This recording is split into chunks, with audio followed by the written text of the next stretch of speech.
Bonjour et bienvenue sur la côte Est des États-Unis pour une nouvelle série de vidéos Grande Conso. En 4 étapes, je vous propose une immersion au cœur du retail américain, bien au-delà des concept stores de Manhattan.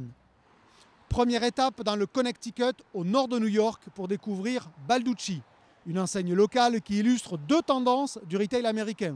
D'abord, la premiumisation des concepts, y compris loin des centres-villes, et ensuite l'extrême atomisation des enseignes. Regardez.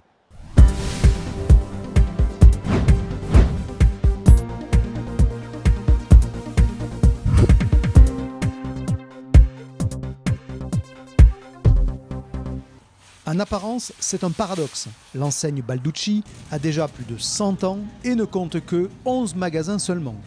En réalité, c'est ici courant où il y a finalement bien peu de bannières nationales comparées à la multitude d'enseignes locales.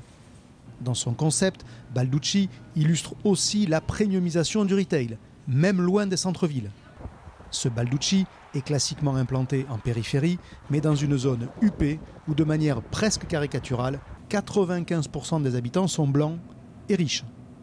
Balducci y répond avec une politique marchandise axée sur deux leviers: la préparation sur place en produits frais et un positionnement d'épicerie fine en PGC. Les produits frais occupent environ la moitié des 800 mètres carrés de la surface de vente.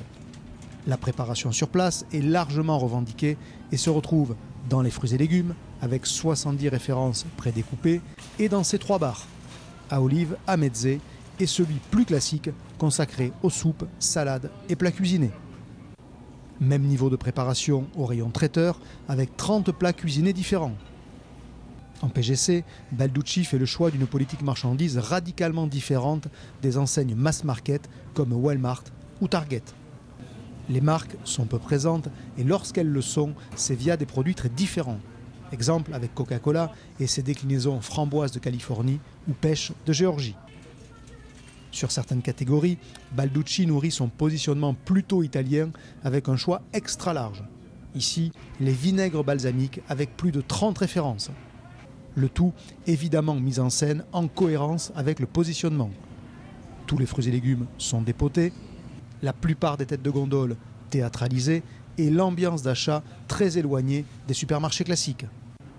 Le prix est un sujet secondaire que Balducci ne revendique pas, probablement car il n'intéresse guère des clients pas effrayés par des tomates à 4 $ la livre ou des spaghettis à 8 $ le paquet de 500 grammes.